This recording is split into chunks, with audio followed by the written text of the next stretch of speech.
Have you ever felt stuck? Stuck in patterns that no longer serve or move you closer to the life you think you want? Welcome to The Mind Game. In this episode, we talk with Sid, co-founder of the Cycle Breaker Society and newly launched podcast. You met his wife Tiffany a few episodes ago, and today you have the opportunity to hear Sid's powerful journey of transformation. From living the life of seeming to have it all, to helping others break the cycle to create their dream life. How do you learn strategies that actually work? You take life's experiences and you do the work. In this episode, we go behind the scenes as Sid shares his story of overcoming betrayal, stress addiction, and his struggles with mental health. If you've ever felt emotionally numb and struggled to cope with less than healthy strategies, this is a story that will resonate with you. Sid openly shares how rock bottom has led to an opportunity to level up with the support of his wife, Tiffany. Join us for part 1 as Sid shares his story, along with practical strategies you can use to break the cycle and level up your life. You've got 60 seconds to get ready. Here comes the intro. Welcome to Mind Game, a podcast to level up your life. My name is Stephanie Painshow, and I'm excited for you to join me on a journey behind the scenes where we'll dig into the stories of resilience, mindset, and unlock the simple habits that will help you change the game. Before we dive in, I want to express our gratitude for your continued support. Your energy powers our quest to provide content that encourages you to unlock new levels of personal growth and step out of your own comfort zone. If you're inspired by an idea or have a suggestion for a future topic, connect with us at mindgamelevelupyourlife.com. Your feedback is a power-up that helps us continue on this epic adventure. So if you're ready to get out of your own way and explore what you didn't know you needed to know, you've come to the right place. So buckle up, open up your mind. It's time to level up.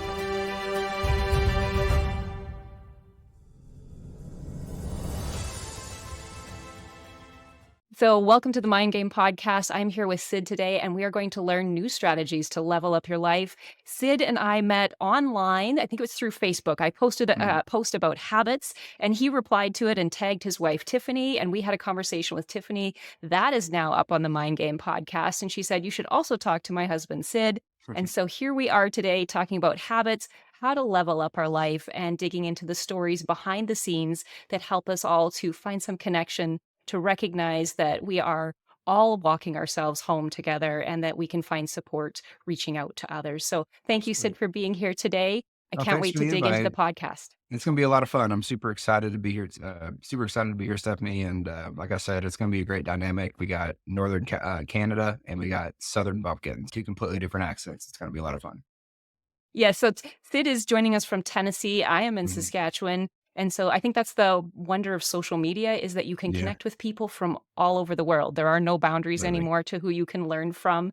And so let's dig into the kind of how we always start. What are you doing right now? So tell us a little bit about what you do, and then we'll dig into the story that got you to where you are and what you do. Yeah, so Tiffany and I run a company called the Cycle Breaker Society. We're all about helping people break the cycle of their past wounds, basically break the cycle of their blocks, so that they can start stepping into creating a dream life that they want. And what's really cool about it is, like, both me and her have lived it. I've lived it in my own specific way through betrayal from my family. We got a 22-month-old son, and he doesn't really know my side of the family at all.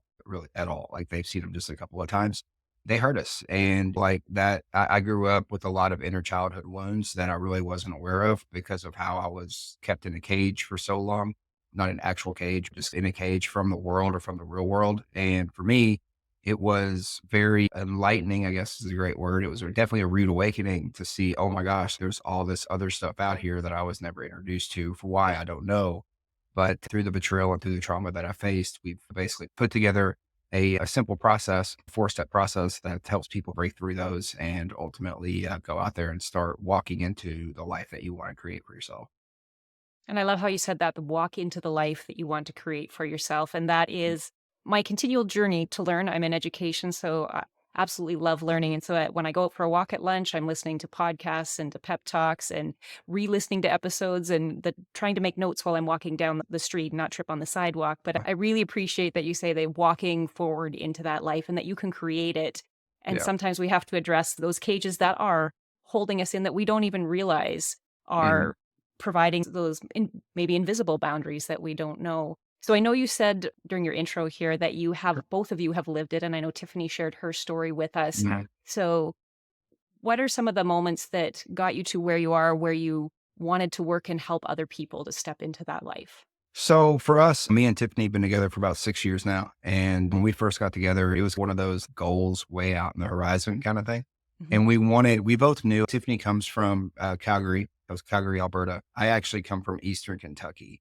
And there's no reason we should have met. We met actually, I had moved to Texas to basically get away from the life that I was in back in 2017. And then we met through a business mastermind. And at the time, I didn't even realize it, but I was addicted to stress. Had this like idea of perception equals power.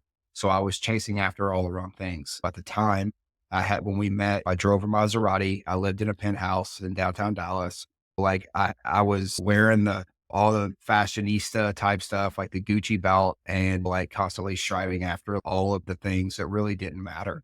And I had no idea. It was just like, this is the life that I want to create for myself. I'm in the middle of living it. But what I found is that I found that I would go and I would live this life, but then I would go out on our balcony.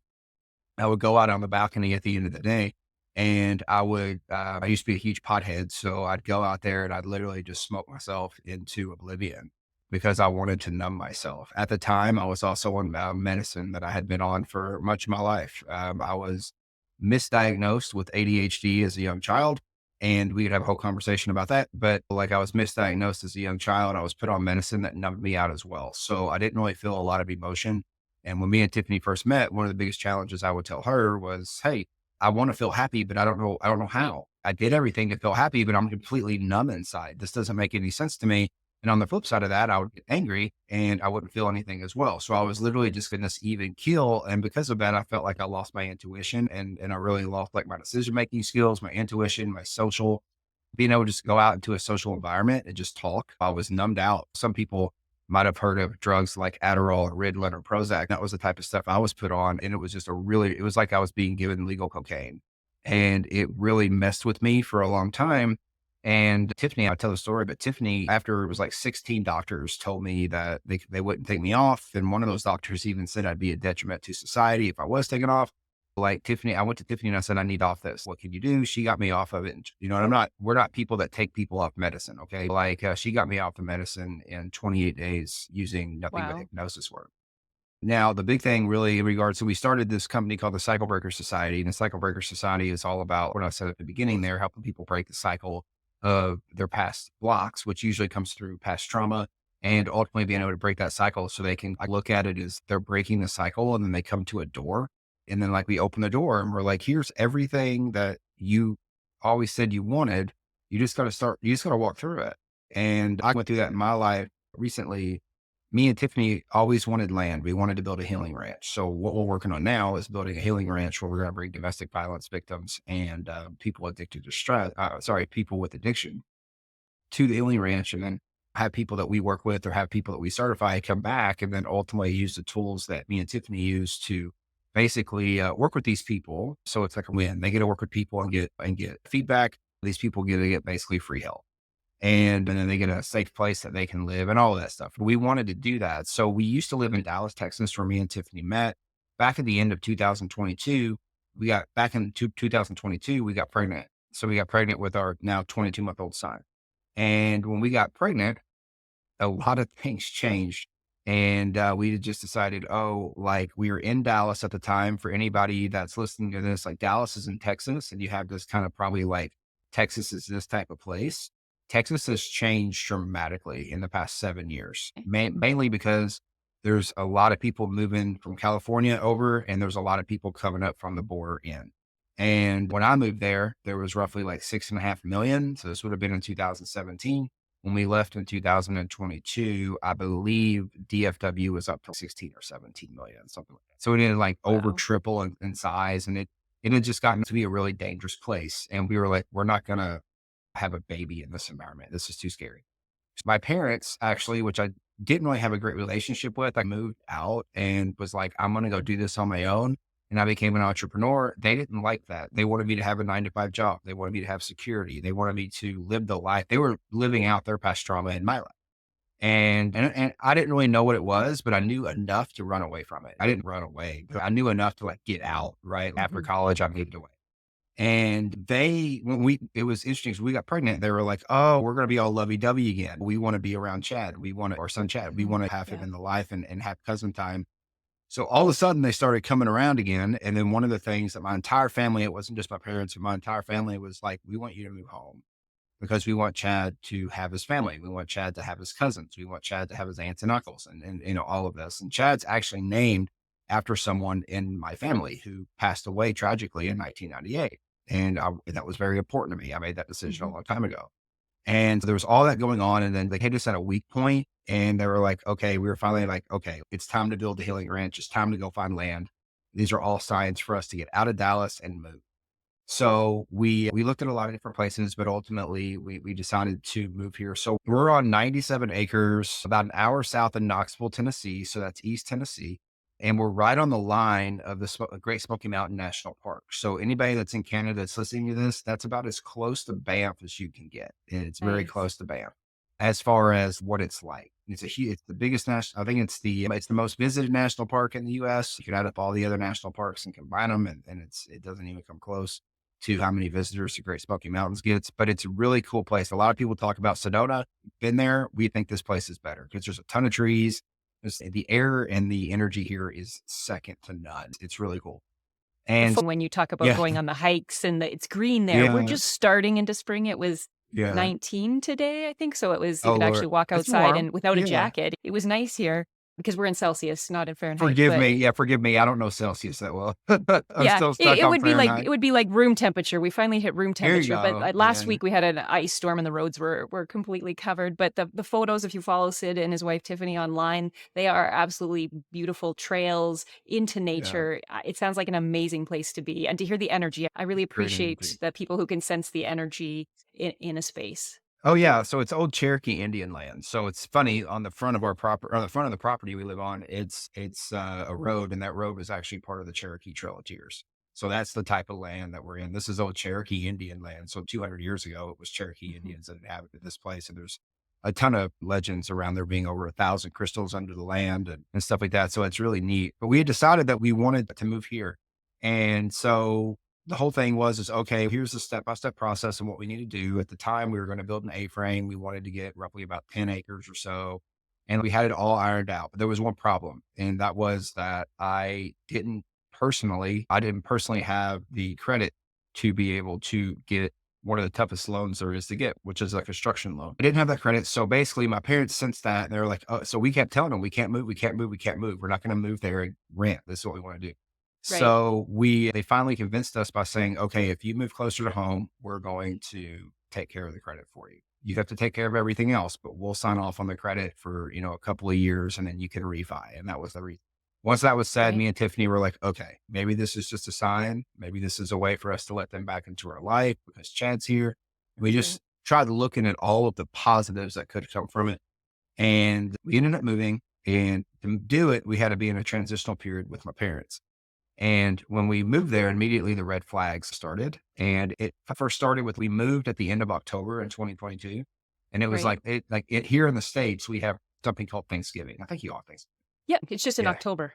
Yeah, okay, yeah. So we were had Thanksgiving, and then 3 weeks later, there's Christmas. When this, you were just telling me about you all going through real estate in your house and stuff like that. Yes. The summer is typically a busier time, but the reason I was like, "I don't care. We're moving there, and we're moving into a Yeah. place. I don't care what year it is, how many year it is." We went there, and I was like, "It's not gonna be any more than a 6-month process." We had a builder in place, and we knew it was gonna take just a couple Yeah. of months to get the house built. We just needed to execute on the land, which we had the cash for. So it really was literally like we could close on land in a week or two once we found the land and then we could start building. And I knew it was Right. about 6, 8 months tops. So we move in so we ended up doing this transitional period with my parents. To do that, I had to stop my business entirely to basically start the process of building this house. There's a lot of things that go into buying and selling real estate. So I had Yes. to like stop operation.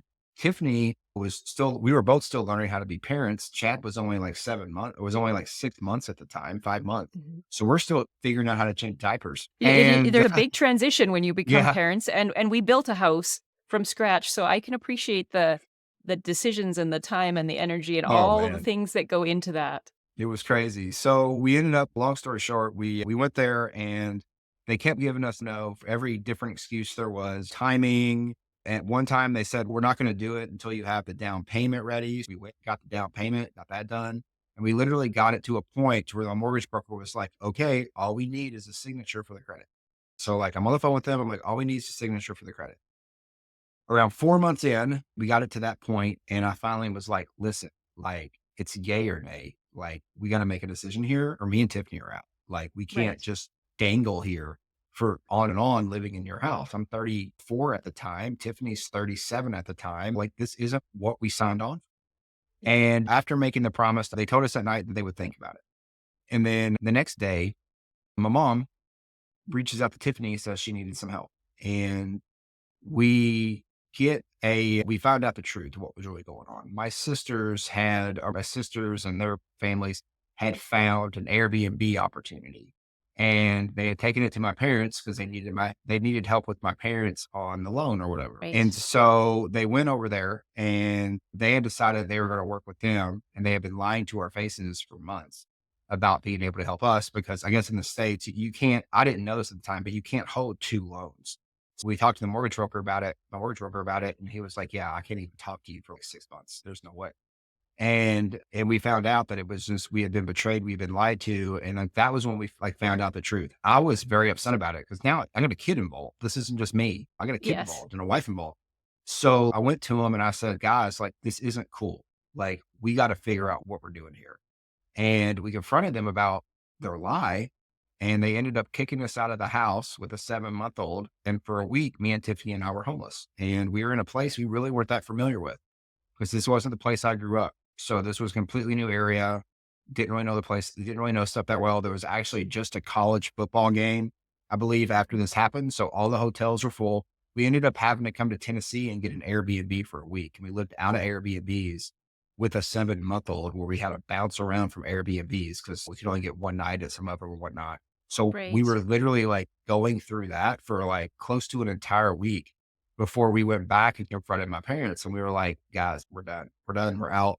Yeah. And what we ended up doing was, I think we had an event we had to go to up in Pennsylvania. So we went and did that. Then we came back and I literally just obsessed. Some of the things we talk about now about manifestation. But one of the things I did was I embodied myself with finding a place Yes. and made the decision like, this is going to happen. This is going to happen. And ironically, through all of this, we found the 97-acre property we're on.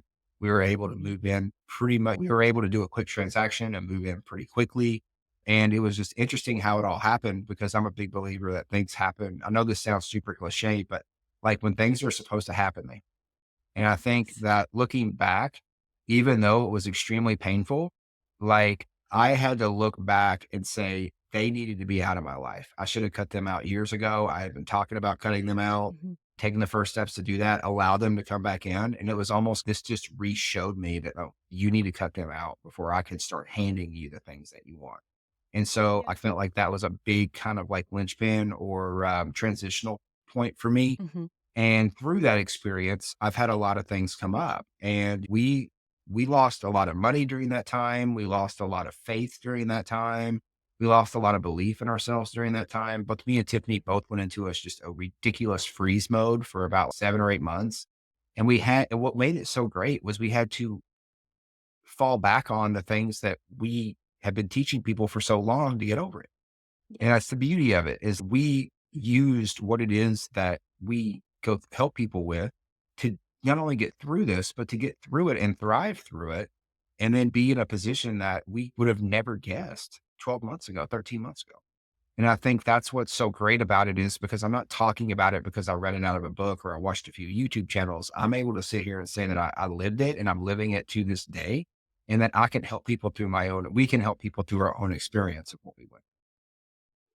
And I think that's a very powerful story. You mentioned so many pieces in there to go back into with Just the freeze mode, the how do you embody manifestation? Because I'm always curious about that. The pep talk I listened to at lunch today was talking about the words that you use to describe the future and what you want to manifest. And if mhm. they're too general, that's not going to work. They need to be more specific. So that's a Oh, whole other absolutely. piece for us to dig Yeah, into there. Uh, absolutely. you said you were addicted to stress, which I think it's something that affects all of us, right? We're busy, Mhm, we're in that hustle culture where we need to do this, we need to get this done, and we run ourselves into the ground. And you talked about you didn't know how to be happy.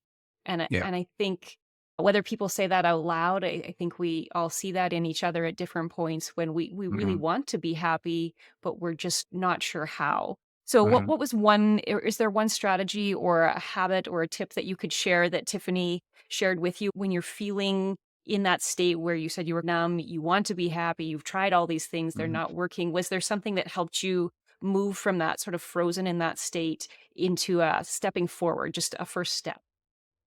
I personally believe that it's tied to self-confidence. Like, being happy is evidence a lot of times.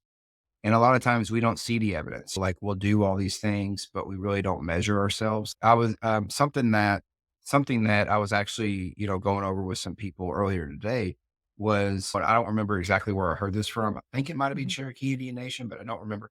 But they talk about, I heard it and it just, whoa, smacked me in the face. And it was like, we got to stop measuring ourselves and judging ourselves based on other people. So here's a great kind of quote that you can stick in because it stuck with me since I heard it. We need to start measuring and judging ourselves based on what we did yesterday instead of someone else's accomplishment. And I think that's where social media gets so scary because when you go onto social media, I go into social media these days. Like, social media for me is a tool. It's a tool to get our message out. Like, it really Yes. is. I do not hang out on social media. I really don't. I used to. I don't anymore because it Yeah. literally makes me sick. But you can go into social media, whether it's Facebook, IG, TikTok. TikTok's obviously really big now. You can go Hmm. onto all these places, and it's like sometimes I I literally will look at someone and I just want to reach out and give them a hug. Because, like, I'm looking at their post and I'm like, how sad do you have to be right now to post this, which is nothing Yes. more than a perception. Like, I could sit here and talk to you for hours about people that I Yes. know that go and drive an hour long just to get a photo.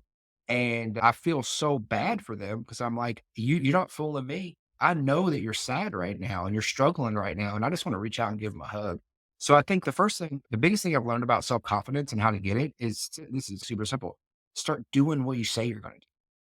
And this isn't, Mhm. "Oh, I'm gonna go out," and like, for us, it wasn't like, "Oh, I'm gonna go out and move to 97 acres." It was having the steps in front of us. I didn't know how to move to 97 acres. I never lived on land before. I had no idea what Right. I was doing. So I looked at it and I was like, okay, so from a big picture, we're going to move from Texas to Tennessee. So if we're going to move from Texas to Tennessee, then we probably need to figure out how we're going to leave Texas. Okay, if we're going to figure out how we're going to leave Texas, we need to get out of the house that we're in. How are we going to get out of the house that we're in? Okay, so let's break that down. And I think for me, like, once I started doing the little things, like, I know a lot of people have probably said or heard this, it was my grandfather that told me just to get 1% better every day. Yes. And so when we look at that and we start measuring ourselves based on what we did yesterday instead of someone else's accomplishment today, we then can look back and say, okay, I was scared to do this, or okay, I didn't do this. And then we woke up this morning and got this done. And then we're able to, like, literally track what happens and how we're able to get stuff done very quickly. And just looking at that evidence, and there's a lot of ways that you can do this. I don't want to get into the different tactical ways that you can do this. You can journal, you can talk. There's a ton of things you can Mhm. do, but ultimately it all ties back to our nervous system, which I'm sure Tiffany talked about on her episode. Yes. But Yes. yeah, I would look at create the evidence and start documenting the evidence that you have and literally just look at the progression that you make. A lot of us are doing such amazing things each and every day, but we don't give ourselves credit for it because we do it almost blindly and we don't look back and say, holy crap, I did that and I was scared. And I think we really have to allow ourselves to be, I say grateful. I hate to say be grateful because I know to a lot of people that doesn't, like, it didn't make any sense to me, but I think it's look at ourselves and be like, wow, look at the progress that I've made. And I'm not doing anything ridiculously large. I'm simply just Mhm. working toward a goal or working towards something that I want, taking one step every day. I think that's such a it's a good perception or perspective shift. And I always think when we can see the world, a step back and take a look at it, because you said know where you're going. We need a vision to know where we're going and then break it Mhm. down into small, manageable steps. And I think that's part of the drive for the level up is what's something that you can do today that your future self is going to appreciate tomorrow. It's stacking those small wins together. And it's strange how the world works because what I listened to today and what popped up on social media as we were coming online was a quote or a post that said, little by little, step by step, that all adds up to a huge difference in the end. And it's not the big Yeah. things that we do once, it's those small, tiny shifts that we do each day. I've heard the 1%, if you could just be 1% better than yourself.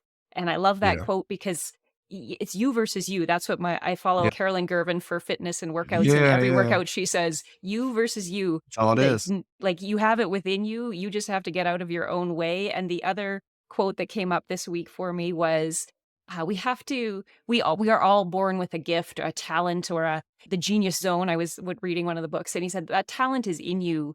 You just have to stop wanting the talents that other people have and trying to be like them and find Oh, what absolutely. you're good at it. And so I think that all ties in together. And I appreciate that, just that reminder to stack those wins, celebrate those Mhm. successes along the way. That makes a big difference.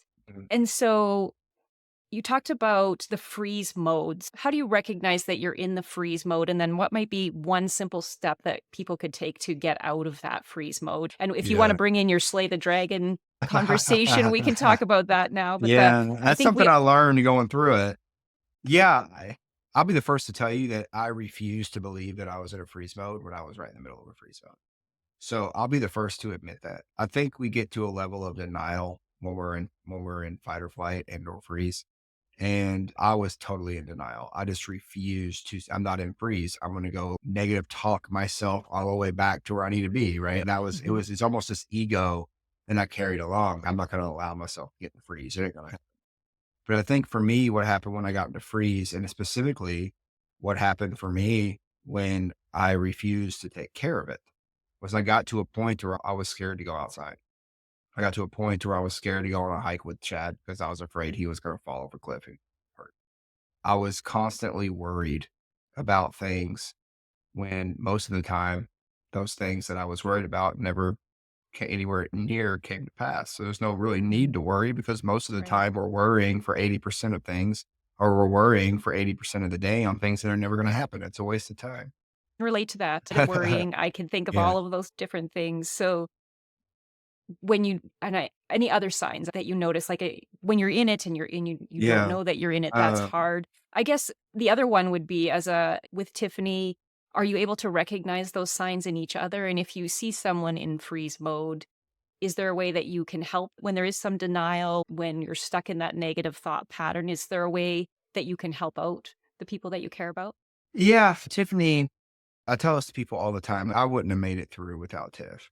So I think a lot of people hear, oh, your network. This is a big one, especially in the business community. Your net worth is your network, or your network is your net worth. I mean, we hear that a lot. I actually am like so against that. I'm like insanely against that. And I'll tell you why. Because I used to go and do my best to speak on stages. I used to travel the country to speak on stages, and it was for the photos and the videos. Like, I didn't give a crap. Like what I was talking about, I was just like, look, I can get another picture with me on stage. Look at me. Yeah. Like that was literally Yeah. what I lived in 2018, 2019. And like now it's a completely different shift. Is there obviously a way you can make a lot of money speaking on stage? You can do little influence. You're putting everything in everybody in one room. But Yeah. from that, I think like I tell people all the time, Tiffany, it's an interesting dynamic because she was going through it as well. But what's so interesting is I saw it in her and she saw it in me, even when we were both going through it. And I think what Mhm. we did was we put our back to the network and the net worth thing. I'm a real big believer that it's not I would take a picture with these guys and they wouldn't remember my name 10 minutes later, over and over and over again. They didn't care what I was doing. They were just there to get paid. They didn't care who they took a Yes. picture with. And living out here, we have 2 miles down the road, it's like our neighbor, and a half mile down the road that way is our other neighbor. Yep. And what's so great about this is like our neighbors to our right here, that's where we get our eggs. That's who we go to church with. That's it's well beyond they know what me and Tiffany do. They support it and Mhm. they support us. But they support us from such a deeper place than like somebody liking a post on social. Yes. And for us, it was like, I don't need to put myself around high network people. I need to put myself around the right people that are going to support our mission. And the little things like Tiffany's making dandelion jelly, we're making violet Mhm. syrup, like all these things that we're starting to medicinal remedies that we're starting to make from the land where we got white pine, we got dogwood. Interesting fact, the main ingredient in all Advil, ibuprofen, and all of that actually comes from the bark of a dogwood tree. The Cherokee Indians used to make it into a tea. So if you get a bruise or you have a headache or you have menstrual pains or Mhm. whatever, if you go and you look at Advil or you go and look at any painkiller, the main ingredient is actually sourced from the bark of a dogwood. So, like, we look at all this stuff, and, like, I think when we put ourselves around the right people, that's really what our spirit can be grown. And, like, my belief in myself and my self-confidence honestly came through putting myself through the right people and not the people that I just wanted to get a picture next to. And I think doing that for so many years, just going and chasing after who's going and chasing after all these big names to get pictures next to them, I honestly think that drove me into depression because I didn't feel like anybody cared about me. Now I can sit back and say, I got people that actually want me around. And it has nothing to do with being a healer or living on this land or the things Mhm. that me and Tiffany has done. It has everything to do with who we actually are as people. And then when you are building a business of any kind, or you're wanting to step into a new reality yourself or your dream life, your foundation is what your soul is, who you are. And if you have real people that like that, then all you're doing is basically amplifying what somebody else already sees in you. And I think that was such a huge step for me during my freeze was I really started putting myself around people that cared more about me than just a social media post that I think you sum that up so well. It's the finding the right people to surround yourself with. I know there's the quote that you are become like the 5 people you spend the most time with. Yeah. And I'm a firm believer that you need to find ways to get around those people. And if you can't actually get out of the situation to be around those people in person, is there ways that you suggest that people can add that positive energy into their life that they can still make the connection? Because you were talking about a deeper Mhm. connection, people that actually, when they look at you, really see the energy in your soul and what you're there to do and Mhm. genuinely want to support you. And I think, like you said, on social media, we miss that connection. We like Oh, posts, we absolutely. add random comments because that'll help our algorithm. Right. But instead, if we looked and actually listened to what people are It's saying and what huge. they need, that's huge. So, are there ways that can how do you help find those people in your life? Like you talked about the people around you, and Mhm. that's certainly like check in your network of people around you, your friends and potentially family and other people that you meet. But are there other ways that you found through your experiences, the two of you, that you can connect with other people, that you can may perhaps use social media in a good way to make those positive Mhm. connections? Yeah, there's Facebook groups for us. We actually got connected with a lot of people going to first of all, you gotta know what you enjoy, like what fills you up. For me, I really enjoy hiking. I really wanna get into country hiking, like, for whatever reason. I have no idea why, because there's wild animals out there, and I'm a little scared of them, especially snakes. I hate snakes. Yeah, we don't have a But lot of snakes up here, so you yeah, keep them there. you got grizzlies there, though, so that True, yeah. not so much in Saskatchewan, more moose and deer and maybe some bears, Yeah. You and don't have s moose here, but we do got elk, so yes, that's yes. close. But, yeah, so find out things you wanna do, like, one thing I actually got into when I moved down here, just because it is so beautiful, is I got into cycling. And I started putting my forcefully I wouldn't say forcefully, but I started just jumping in to these communities. I had no idea what I was doing when I started cycling. Okay, when I was realizing I found out a few months after that, after I'd cycled by myself for a few months, I was like, there has to be like other people in this community. I see people all the time on bikes. And then I went to the bike shop and they're like, yeah, we do group rides like 2 times a week. And I remember like the first one I went to, I'm not gonna lie, I was nervous. I had no idea what I Yeah. was getting myself into. These people ride 40 to 50 miles a ride.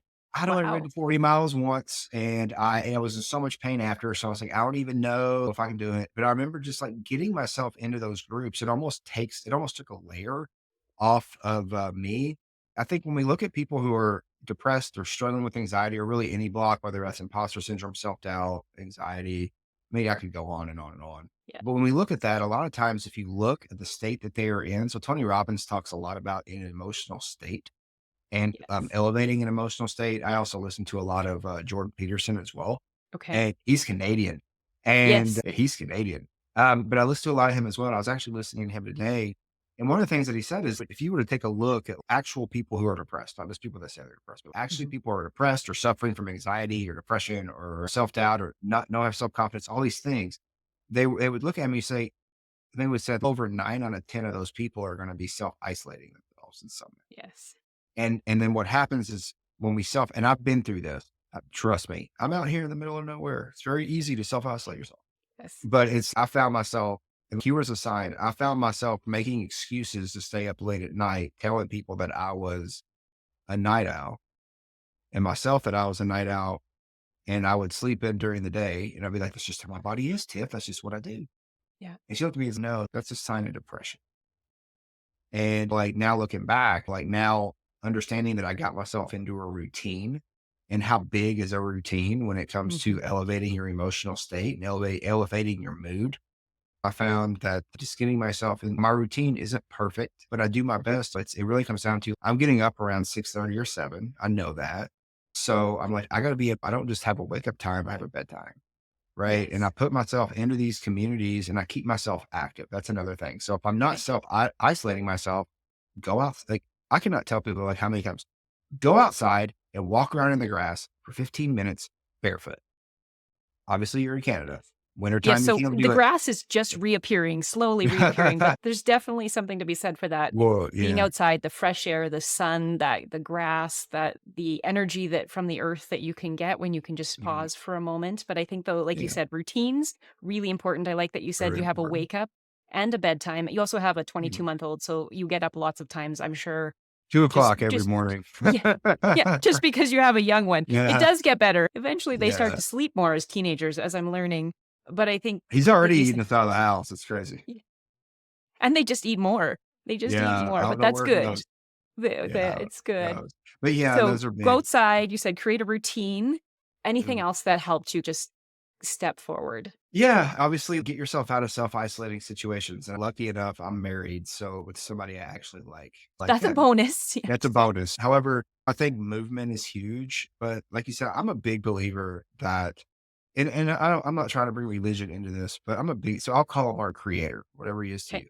But I'm a big believer that our creator, like you can look around and nothing makes sense. Like us talking on this podcast, like it's crazy, right? Like we're on a Mhm. computer on a screen right now and Yeah, we're 1,000 miles away and we're having yeah. a podcast like this crazy. But like just the little things, like and the leaves and the trees and the cement, like this world is nuts. But what I mean by that is I'm a firm believer that because it's happened and it's proof that it happened, that everything on this earth is here to help us survive. And there's the basic thing with the trees, right? We breathe in oxygen, they put out oxygen. Yes. So I'm a big believer that when this earth was created by our creator, that he created it in such a way that everybody could inhabit on that earth.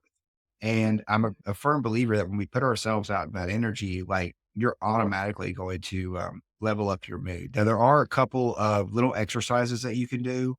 One's a breathing exercise, and we were joking about how I had like massive anxiety before I hopped on stage last Saturday, and Yes. it's interesting because I fell right back into this, and it became a habit. And what happened was I at one time was suicidal when I was younger, and I was watching somebody speak from a stage, and they brought up their suicide attempt or like their thoughts of suicide, and I immediately just snapped, went right into that room. Emotions, everything went haywire. I entered into a state of chaos and I easily could have froze. And I automatically sunk back into these breathing exercises, and I'll go over what they are with you. But one of them, actually, Tiffany taught me, and it's in our 7-day nervous system reset. And there's 7 exercises just like this one that you can do. And I can go over our nervous system is ultimately tied directly to our brain. So without that regulated, and that it's an electronical circuit basically. So without that regulated, think of if your electricity in your house was going haywire, nothing else could really work, right? Right. Very well. Your Mhm. microwave can't work, your oven can't work, your TV can't work, your radio can't work, your phone will eventually die and then it won't work. All of those things, like the feelings, nervous system to brain that ties to identity, identity ties to belief, belief ties to emotion, emotion ties Yeah. to action, action ties to basically the decisions that we make and the actions that we take. And then those actions basically create our dream life. That's the cycle, right? Yes. So understanding that, how do we regulate the nervous system? First of all, regulating the nervous system is entering our emotional state of calm. So this helps us gain clarity. One thing I talk to a lot of our clients about is to slow down so they can speed up. Like when they can just, I know it can get really easy in this world just to cope. That's stress addiction. But when we can just Mhm. take a step back, slow down, I promise you, you're going to get more done. And it's because it opens up, or you say it opens up a third eye. I honestly, I'll keep it simple. It basically in my opinion, through my experience, has given me a lot more clarity about what I'm doing. So I'm not running in circles. I'm going straight toward what it is that I'm aiming at. In regards to these I'll give you one. And then if you want the rest of them, it's real simple. Like you can go to this, get the 7-day nervous system reset. It's free. It's something Tiffany and I have given to thousands of people at this point to help them because we want people to begin clearing the blocks that they have. And this is the first step to doing that. What I do, and if Tiffany gave this one away, I'll give away another one. But what I do is I do a breathing exercise for 5 minutes. And I'm actually going to breathe in through my nose as deep as I can twice. So I'm going to go, and my breathe in, it's like I'm going to hold it. And like I'm going to Okay. make noise with my nose when I'm doing that. And that usually takes around 4 seconds. Okay. And then what I'm going to do is I'm going to hold that for 4 seconds. And then I'm going to breathe out with my mouth for 4 seconds. And I'm going to do that repeatedly for 5 minutes. It's roughly 20 to 24 repetitions of it. Usually by around 10 to 12, you're going to start feeling an emotional, almost like exhale from your midsection. At least I do. I Okay. feel like this exhale from my midsection, and that usually is like when it happens. And usually my eyes are closed. So I just get myself into this kind of I don't know if yogistical is a word, but like yogi, mind. Yep. And that has nothing to Yep. do with it. If you can do it outside, I do it outside. And if not, just get yourself into, at least do your best to get yourself into somewhat of a quiet place. I just personally like to go outside because you're getting fresher air. And I'll do this breathing exercise. And it's, like I said, it takes 5 minutes a day. I actually do this breathing exercise matched with the other exercises of a 7-day nervous system reset. I do them every day. I'm Okay. not going to lie to anybody and tell them I do them at a specific time every day. I got a 22-month-old, so that doesn't happen, but I do them every day. And I also will tell you that in my recent trip, I was gone for 3 days and I didn't do them. I got caught up in go mode when we got Mm-hmm. there. Didn't know anybody when I was there. You're going through you're busy.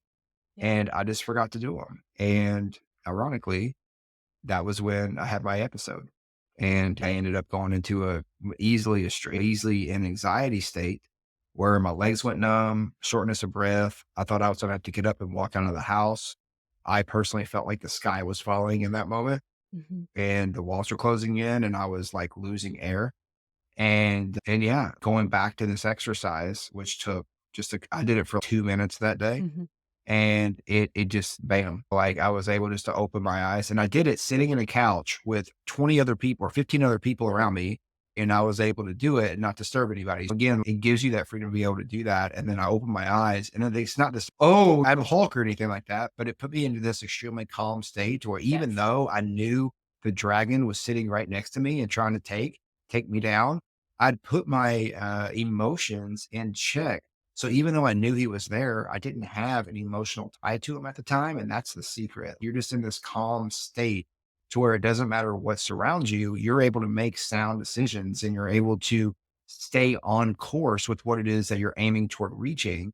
And that's really what's so great about regulating the nervous system is because it gets you in the right environment in your body and in your Mm-hmm. mind. And it starts to sync up. I was watching Joe Dispenza last night when have your mind, body, spirit, right? He was talking about how if you look at every type of medicine, every type of, I'm going to say medicine that works in my opinion, but holistic medicine, right? Like I'm not a big fan of pills, but Right. it's holistic medicine. When you look at that, it's all about getting your body in balance. And when our body is in Mm-hmm. balance, it heals itself. And I think when our mind and our thoughts start to have the same thing with our body, so that's our heartbeat, our blood flow, all of that stuff. When those things get in sync, that's when we start feeling better. And like people talk about like an optimal state or like when you get into quote unquote the zone, it's Right. usually when your brain and your body and your spirit are all on the same page. Where people get into the blocks that are blocking them, anxiety, stress, all of those things, self doubt, worry, imposter syndrome is a huge one now, like all of those things, usually what happens is that means their brain, their body, and their spirit are out of sync. So they're sending mixed signals to each other. And that's about as geeky as I get. Hopefully Tiffany got a little bit more geeky with you. But like that when you get mixed signals, the word that is used is you go into chaos. And that chaos is stress. And that stress is what causes the blocks to come up. So like I look at the nervous system as like the root. If we can get the root Mm-hmm. healthy, then it makes it very difficult for all those blocks to come back around. Well said. I work in education and I worked in student services as a learning consultant for many years. And we talked a Yeah, lot about regulation, emotional regulation, that yeah, the nervous system, if you can, and I really am quite interested in the work of Joe Dispenza and yeah, what's possible that within us we have the power to align and use the energy inside to mhm, heal ourselves, to feel better, to break out of the past patterns. I love when he talks about your brain is a map of the past, but our yeah, subconscious doesn't know the difference between now and then. So we could really map the future. And what if we did map that future? And I like yeah, what you said about alignment.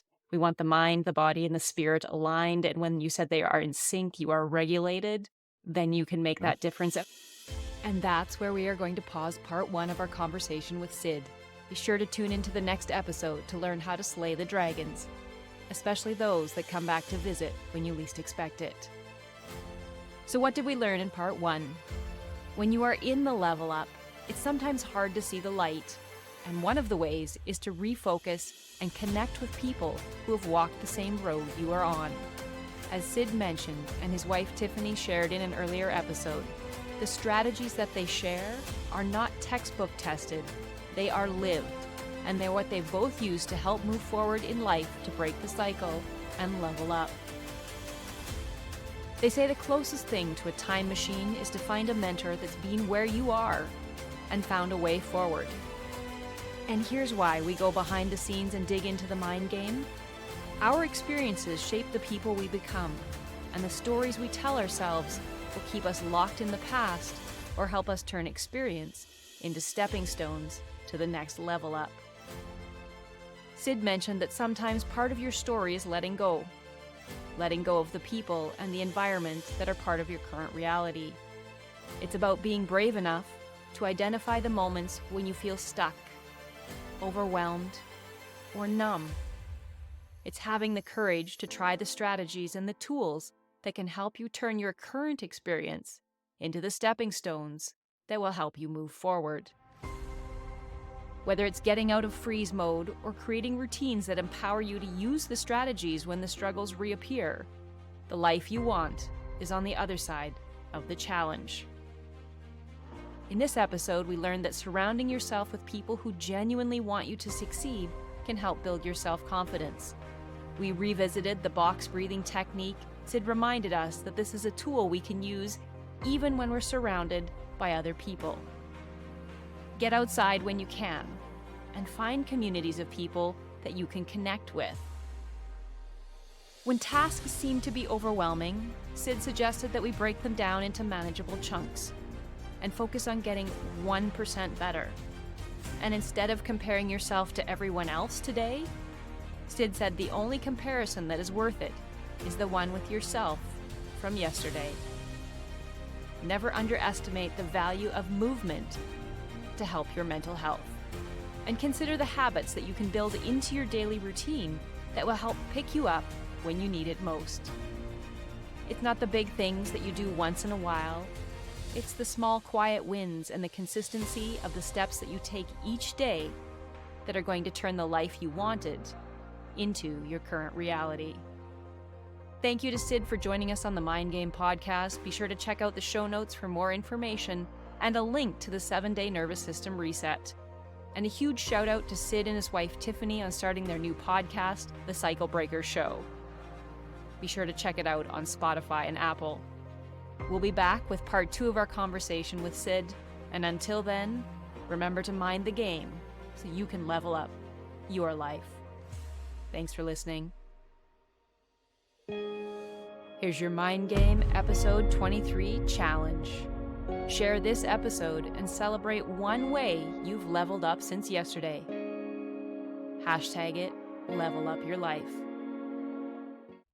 Thank you for choosing to listen to Mind Game, a podcast to level up your life. We hope that you've enjoyed the insights, inspiration, and habits shared in this episode.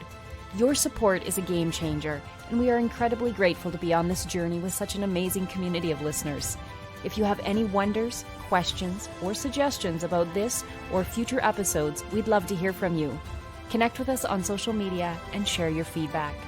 Remember, you can catch all of our episodes on Apple Podcasts, Spotify, and YouTube. Make sure to subscribe, rate, and leave a review. It helps us bring valuable content to you our listeners. Don't want to miss the next episode? Join our Facebook group and email list and get ahead of the game. Until next time, remember to mind the game so that you can get out of your own way and level up your life.